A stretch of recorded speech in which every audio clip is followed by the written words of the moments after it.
Namaste, and welcome to our continuing series, Questions and Answers, from the works of Sri Aurobindo and the Mother. Today, the Force and the Divine Force, Part 5, from Sri Aurobindo. You ask whether the adverse force is stronger than the divine force. The implication is that man has no responsibility for his action, and whatever he does, or however he errs and falls in consequence, the divine force is to blame. It may be so, but in that case there is no need or utility in doing sadhana. One has only to sit still and let the adverse force or the divine force do what they like.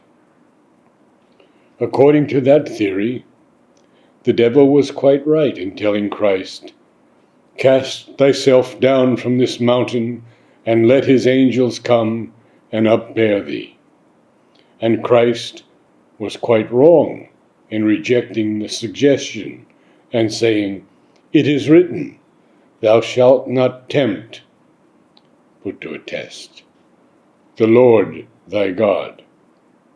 He ought to have jumped, and if he got smashed, it would only have proved that the adverse forces were greater than the divine force. Question: what is the Yoga Shakti? What is yogic mind force, yogic life force, and yogic body force?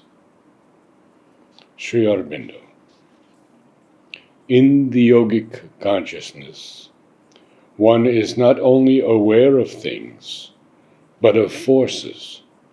Not only of forces, but of the conscious being behind the forces. One is aware of all this not only in himself, but in the universe. There is a force which accompanies the growth of this new consciousness, and at once grows with it and helps it to come about and to perfect itself. This force is the Yoga Shakti. It is here asleep and coiled up in all the centers of our inner being, chakras, and is at the base what is called in the Tantras the Kundalini Shakti.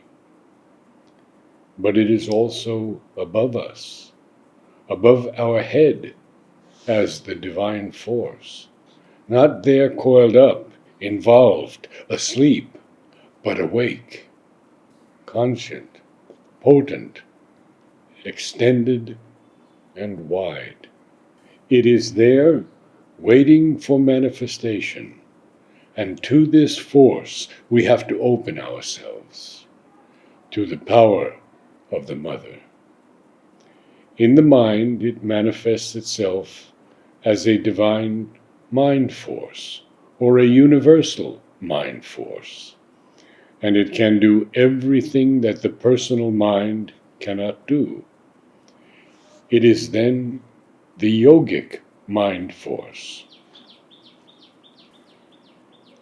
When it manifests and works in the vital or physical in the same way, it is then apparent as a yogic life force or a yogic body force.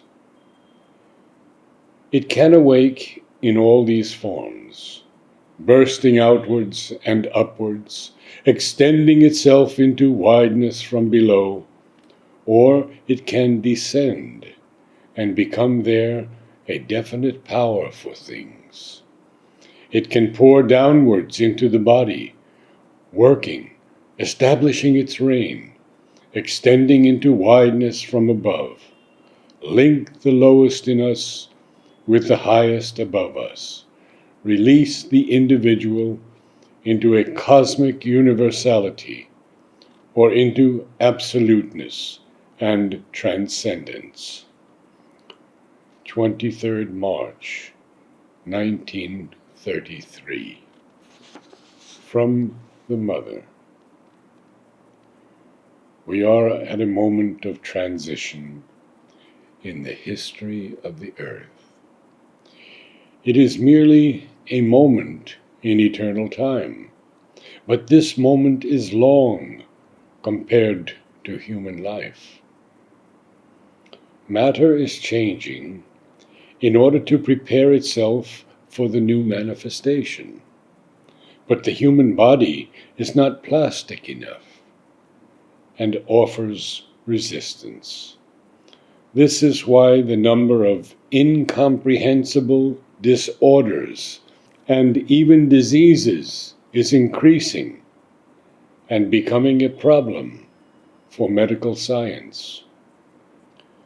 The remedy lies in union with the divine forces that are at work, and a receptivity full of trust and peace, which makes the task easier. Sweet Mother, I have noticed one thing. When I sit for a few minutes and make an effort to concentrate before going to sleep, the next day I wake up quite early and am quite fresh. I concentrate on the tiny, luminous tip of an incense stick. But how is it that I wake up early because of that? There is no relation between these two things? Mother, on the contrary, there is a very concrete relation.